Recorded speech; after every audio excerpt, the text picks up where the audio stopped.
الدنيا والآخرة لمن أمن وإلى أملا صالحا وأشهد أن لا إله إلا الله وحده لا شريك له وأشهد أن محمدا عبده ورسوله أما بعد فالله تعالى في القرآن الكريم أعوذ بالله من الشيطان الرجيم أذكروا الله ورسوله لعلكم ترحمون. Yang terhormat Bapak yang kami hormati Bapak Ibu Guru staf pengurus dan jajaran yang kami banggakan guru siswa SMK Farmasi Bakti Bencana Korea. Dengan mengucap syukur alhamdulillah pada pagi yang cerah ini kita semua dipertemukan di lembaga pendidikan dan Farmasi Bakti Bencana Korea dengan keadaan sehat dan tentunya membawa semangat pada tiap-tiap waktu kita gunakan agar waktu bermanfaat untuk kita semua dan tentunya menata diri dalam yang lebih baik, karena yang kita harapkan adalah mendapatkan meraih kehidupan. Apa kabar semua? Selamat pagi. Alhamdulillah sehat semuanya. Pada pagi ini seperti biasa di hari Kamis pagi, kebiasaan yang dilakukan adalah muhasabah. Kita mengembalikan setiap sikap dan diri kita terhadap aturan-aturan agama. Dan pada pagi ini, insya Allah kita akan bermuhasabah dengan memperhatikan hadis Nabi Shallallahu Alaihi Wasallam terhadap umatnya, tentunya pada kita semua, bahwa kita harus menyikapi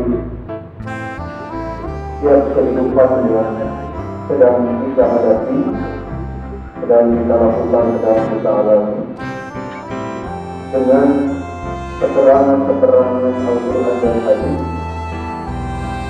karena jika tidak, maka tentunya kita akan salah melangkah dan di akhirnya tujuan yang kita inginkan bahagia dan kebaikan itu tidak akan dapat hanya sekedar aman-aman saja. Kenapa begitu? Karena prosesnya salah. Dan karena acuan yang salah, prosesnya yang salah, maka tentunya tidak akan mendapatkan kebenaran.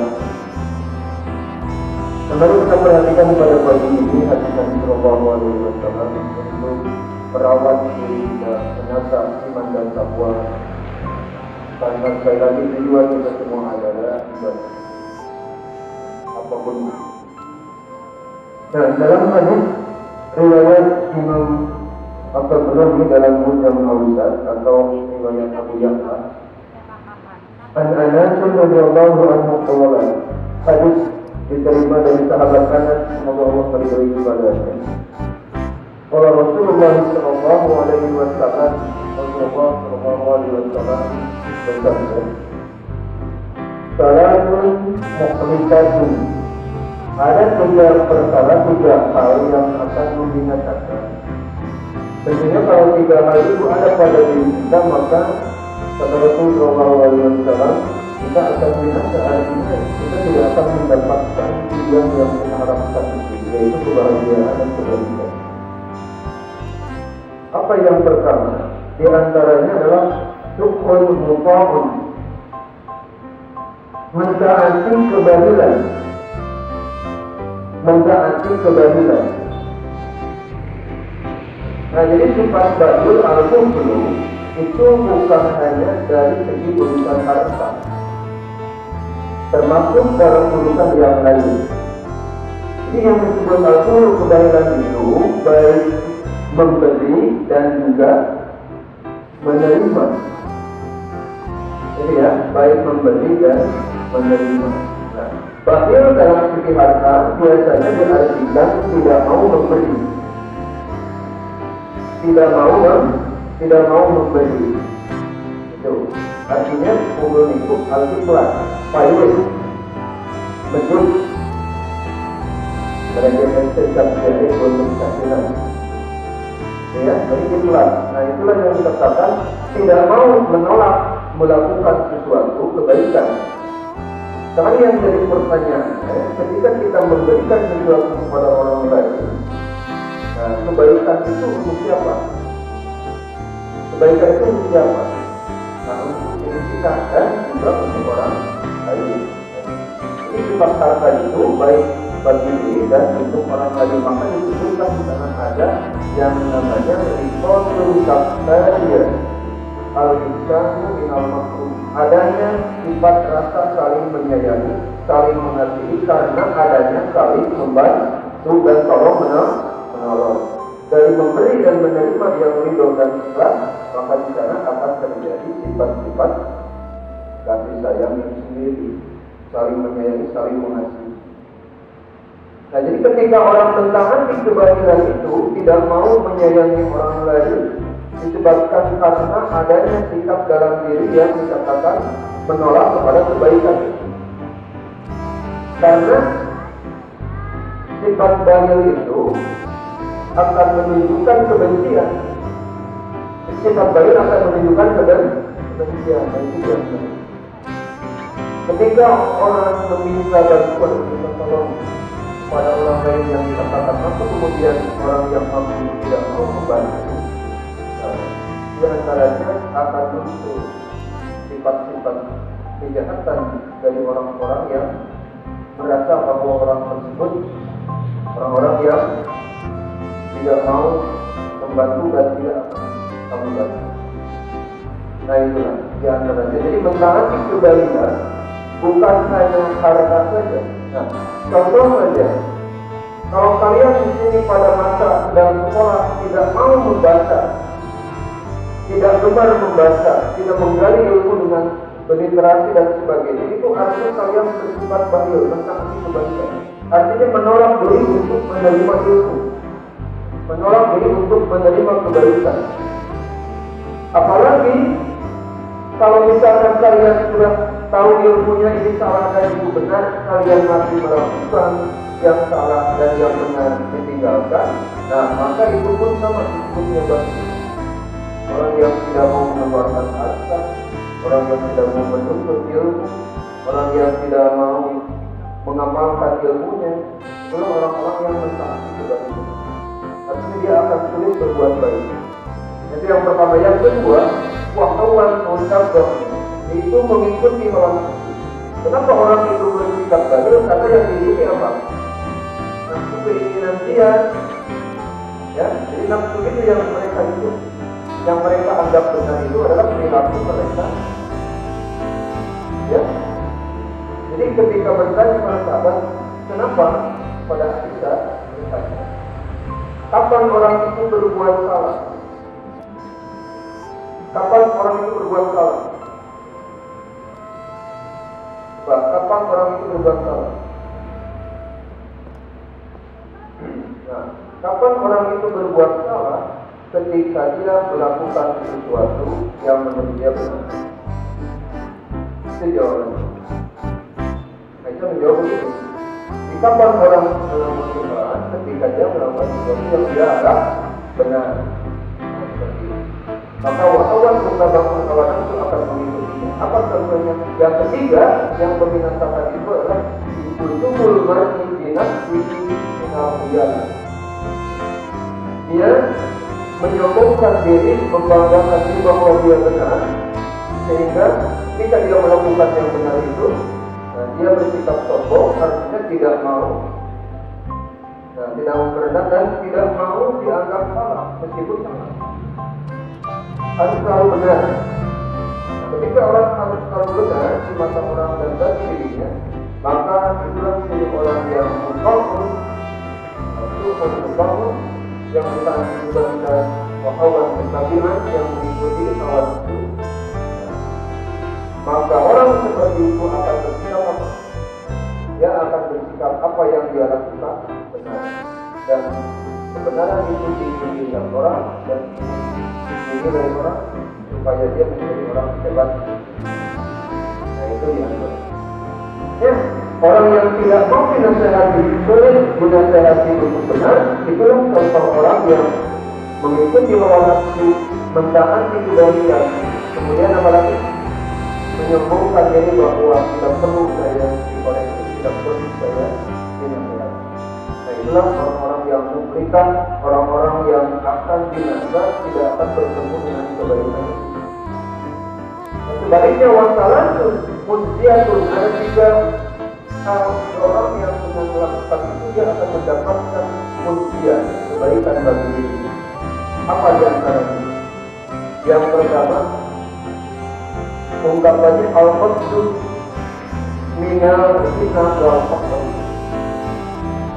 bersikap rendah, dalam arti bukan rendah diri, bersikap rendah hati, bersikap sederhana. Meskipun dia dikatakan orang kaya, ya. Ada lagi al-faqr, ada nggak bahasa yang sudah miskin, sombong, ada bahasa ini yang kalian dengar dari sinetron apa? Nah itu al-faqr, ya, sudah miskin, sombong. Jadi yang disombongkan apa cuma bersikap seperti. Nah itu al-faqr. Kalau al-ghina, memang dia sombong karena banyak harta.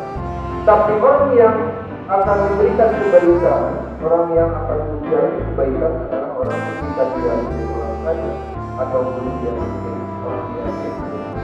Tetap dia bersikap seperti. Ketika orang yang kaya menghambur-hamburkan harta, maka kata Allah, "Inna ikhwanu sayyidah." Orang yang menghambur-hamburkan harta itu adalah saudara yang sehat. Orang yang boros menghambur-hamburkan harta, ya kan? Jadi uang habis tanpa mendapat manfaat untuk dirinya, hanya urusan perut kenyang atau urusan nafsu yang berasakan terpenuhi. Nah, jadi uangnya sudah tidak akan lagi menjadi kebaikan bagi diri kayanya. Apalagi kemiskinan yang menyebabkan dia berbuat jahat. Sekarang apa yang menyebabkan orang berbuat jahat? Juga adanya rasa diri tidak punya apa-apa dan tidak ada yang memberi, maka dia melakukan apa?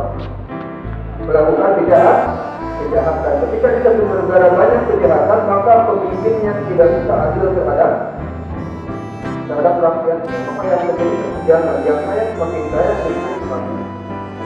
Karena yang kaya boros, maka dia perlu memasukkan yang lain. Maka dia tidak akan ingatkan kepada yang miskin, karena dia kebutuhannya banyak untuk dirinya sendiri. Nah itu diantaranya. Jadi diantaranya bersikaplah sederhana dan sikaplah rendah hati dalam keadaan apapun. Jadi diantaranya. Kemudian yang selanjutnya, yang kedua yang akan membahagiakan seseorang itu, yang pertama itu apa? Al-Qaddu minal fitnah wal faqr. Oke. Sekarang yang kedua, al-adil, bersikap adil. Bersikap adil pada saat sampai. Adil itu kepada orang yang kita cintai saja tidak. Kepada orang yang kita cintai kita adil, kepada orang yang kita benci kita tidak adil. Nah, kebaikan itu akan muncul kalau ada sikap seseorang al-adil, dia adil dalam keadaan apa? Ini dalam keadaan dia suka kepada orang wal qadar, dan ketika dia benci terhadap orang itu tetap dia adil. Sebagai seorang yang adil, tidak membeda-bedakan. Oh ini keluarga saya, kamu yang berhak bekerja di sini, kamu bukan keluarga saya, terpisah. Nah itu apa disebutnya? Sebutnya apa? Apa yang disebutnya nepotisme itu apa? Coba. Yang kita bekerja di sini hanya keluarga saya, hanya yang dekat dengan saya. Kamu orang pintar, tapi tidak dekat sama saya jauh, ya kan?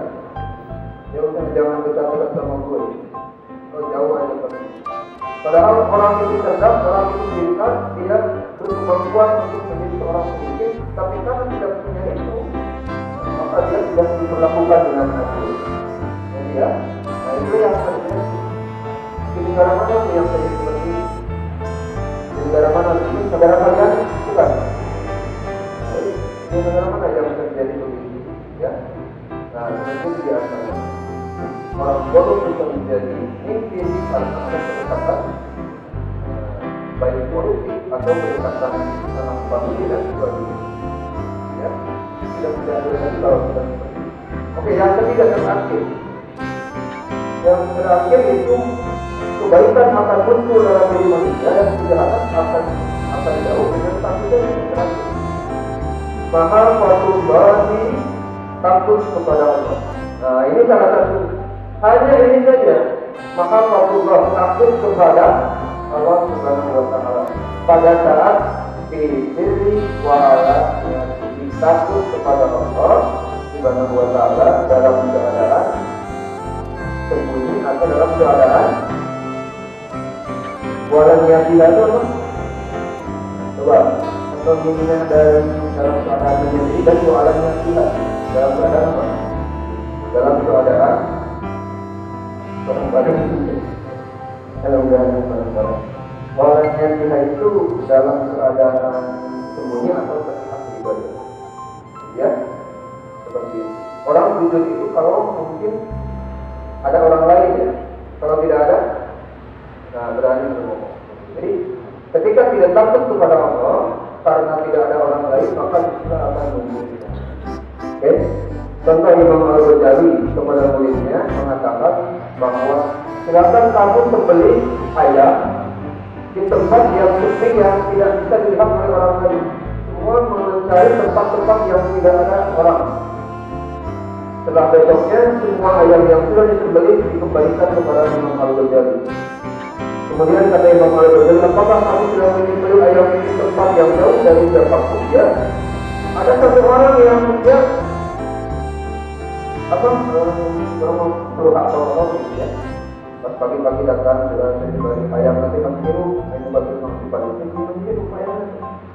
Itu berarti kebetulan dia tak ada di situ.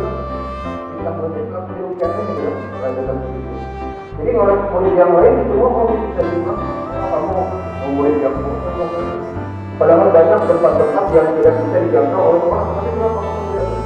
Maka Imam Al-Ghazali memanggil dia bilang, kenapa ayam kamu tidak potong di tempat yang tidak terjangkau? Jawaban dia adalah Maha Bau Bisir Wa'ala. Guruku, aku tidak menemukan tempat yang Allah tidak melihatnya di mana. Karena Allah Maha melihat. Nah, kata Imam Al-Ghazali kepada murid yang banyak, kalian yang bodoh, mungkin dan manusia. Tak kalian yang bodoh, cuma kalian bersikap sombong dengan kalian. Nah, itulah semua murid-murid yang mendapatkan ilmu dari Imam Al-Ghazali tentang takut kepada Allah dalam keadaan apapun.